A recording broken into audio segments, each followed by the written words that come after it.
Hi guys, welcome back for another video. If you're new here, my name is Bailey and welcome to my channel. So today I'm going to be doing a recipe video and these are called the Whole House Brownies. Here is what they look like. They are so delicious and I've made them one time before when a couple of my friends came over for a game night, and so they were so delicious. We were like, these are too good, they taste too good, because you want one and then you want another one. So anyway, I wanted to show you guys how to make it.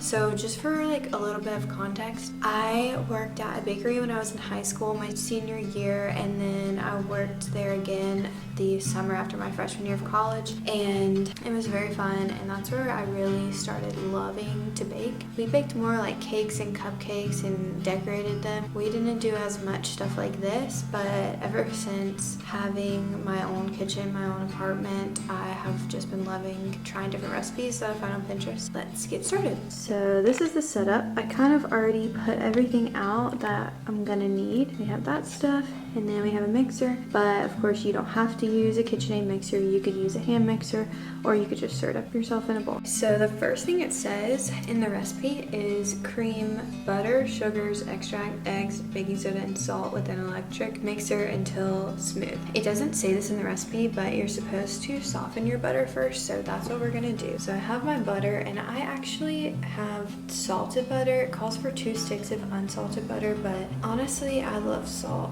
and I feel like it never makes a difference. I still, even if I use salted butter and it calls for unsalted, I still add in the salt that it says, and it's always turned out really well. So that is just something to note. So I'm gonna grab a spatula. I have tried the things on TikTok that are like how to soften your butter really quickly. One in particular that I tried before was you put water in a glass and then you bring it to a boil in the microwave, and so that's what I did. And then you're supposed to leave it sitting for like 5 minutes, and then you take it out and you put one of your sticks of butter just like standing up straight, like upright on the counter, and you put the cup over it, and after 5 minutes it's supposed to soften it. I tried that and it just didn't work for me, so I'm not really sure. But for this recipe, what I did last time was just like microwave it a little bit, and then it was totally fine. So that's what we're gonna do. I have my 2 sticks of butter, and I'm just gonna put them in the microwave for 30 seconds. Okay, so this is what they look like after 30 seconds. So honestly, I would probably recommend doing like 20 seconds, but this will still be totally fine. I'm gonna take the attachment off for now, and then I'm going to just put all of this into our bowl.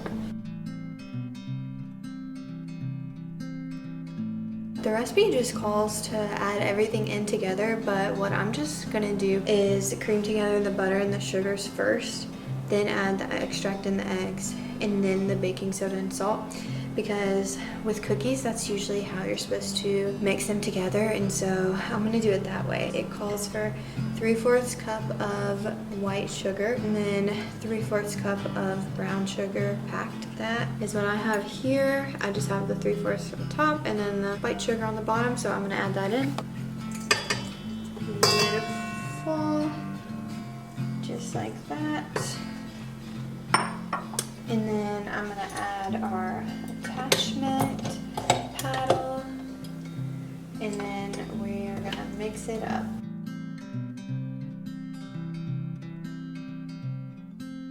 Should look about like this, just kind of a light brown texture, a little fluffy, and doesn't need to be mixed a ton, just until it's combined. Okay, so next up we just have 2 eggs and then 1 teaspoon of vanilla extract. So I am just gonna add in the rest of this. It's probably about a teaspoon.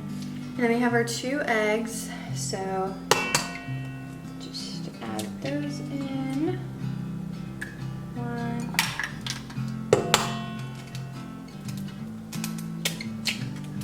And then I'm just gonna mix that together. It doesn't have to be long, just until the yolks are broken. Next, we're gonna add in our sea salt and our baking soda, and so it calls for a teaspoon of baking soda and half a teaspoon of sea salt. I have sea salt, but it has like the grinder, and so I can't really conveniently measure it in like a teaspoon. So anyway, I just use kosher salt, and I'm sure it'll be fine because that's what I used last time. And then a teaspoon of baking soda. So I'm gonna pour those in there and then mix that together.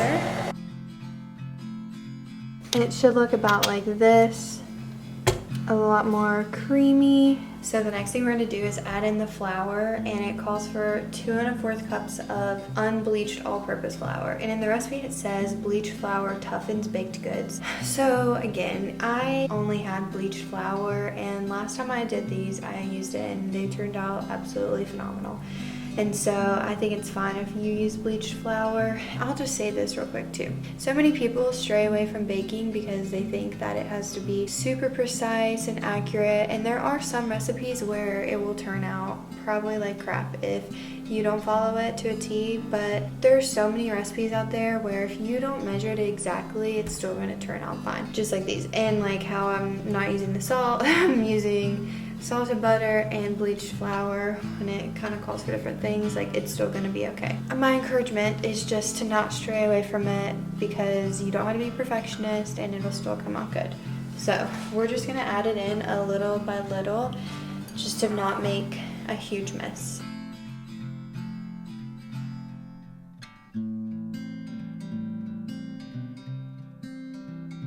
Okay, so here's the consistency. It's obviously a lot thicker and even lighter brown color than before. And then the last ingredient is a 12-ounce package of mini semi-sweet chocolate chips. So the recipe also calls for 1 cup of pecan chips, which is like, it says finely diced pecans. But I'm not the biggest fan of pecans. I think they're fine, but I'm just not gonna add them in because I just personally think that it'd be better without them. I have here, well, this actually says 10-ounce package, but this is just Nestle Full House mini chocolate chips. I'm gonna add those in.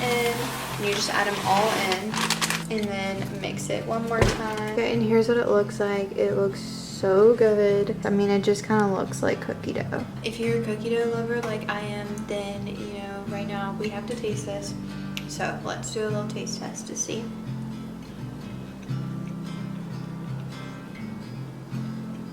That is absolutely delicious.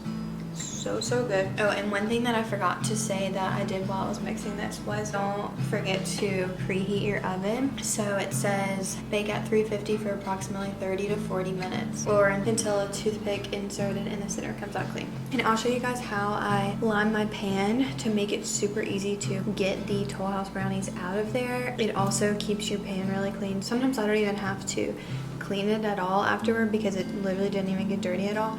But sometimes you just have to clean like the outward part. So here I have my 9x13 pan, and I'm going to grab our foil. You just want to tear as much foil as will cover over the entire pan. So I'll show you.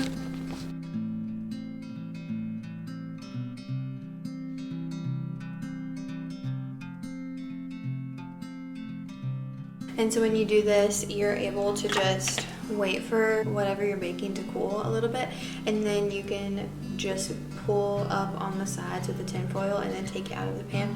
So that way it cools faster and they're a lot easier to cut. Now we're going to put our batter into our pan.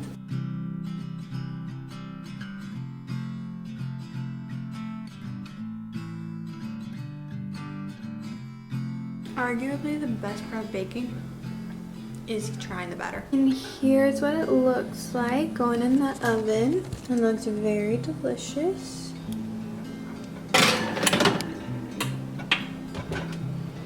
It says to bake for 30 to 40 minutes, so we're gonna set it for 30 and then check it when that goes off. While I'm waiting on those to bake, I just wanted to come and talk about something real quick. I need to know if everyone else is on this train right now. Today is July 9th, I believe.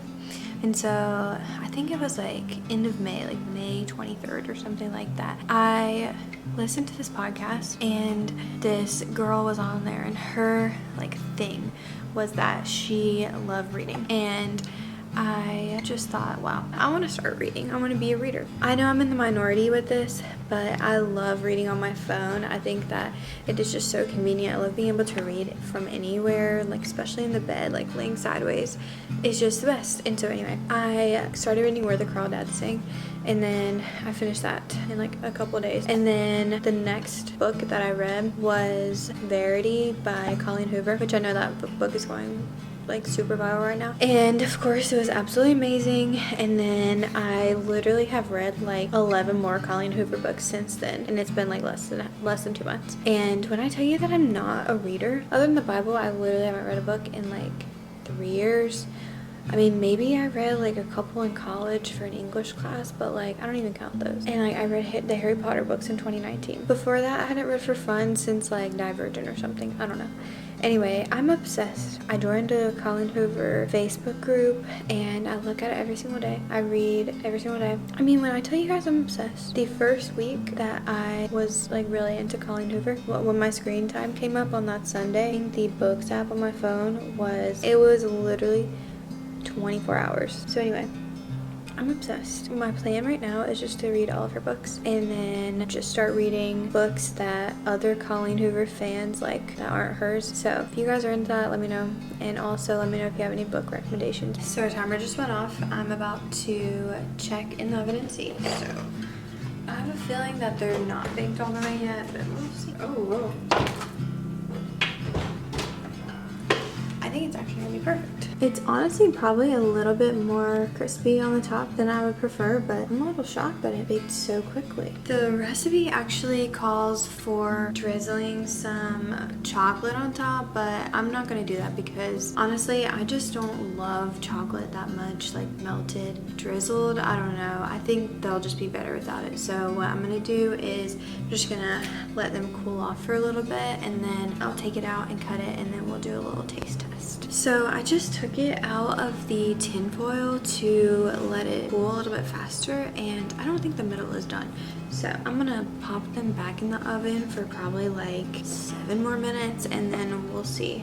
They are done now, and the 7 minutes was perfect, so total was 37 minutes. And I like brownies or cookies or anything just like a little bit underbaked where it's a little more gooey in the middle, and so I'm just deciding that they're done. And I mean, you could take a toothpick or whatever, but I'll show you what it looks like.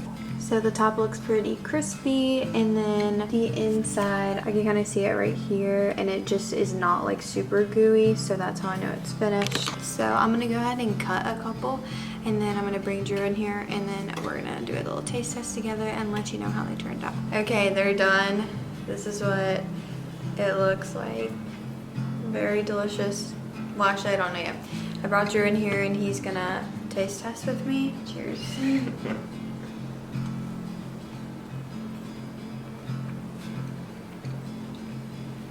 What do you think? Very good. I like how they're soft. I'm gonna show you what it looks like in the middle. It's very soft in the middle, but then crispy on the top and the bottom. It's quite delicious. Overall, that was really easy, and it doesn't take that much time. If you were in a hurry, I mean, I feel like you could probably mix up all the ingredients within like 10 minutes and then bake it. And of course, like the baking is what takes the most amount of time, but honestly, I think that it's a little work for a really good dessert, and it would be great to like take to a party, or if you have a sweet tooth every night like I do, then you could bake them at the beginning of the week and then just kind of eat one every night as the week goes on. And anyway, I will link the recipe down below in case you want to try it. Thank you so much for watching another video of mine, and I would love for you to subscribe to the channel if you aren't already subscribed. And if you like this video, I would appreciate if you give it a thumbs up. I can't wait to see you guys next time. Bye.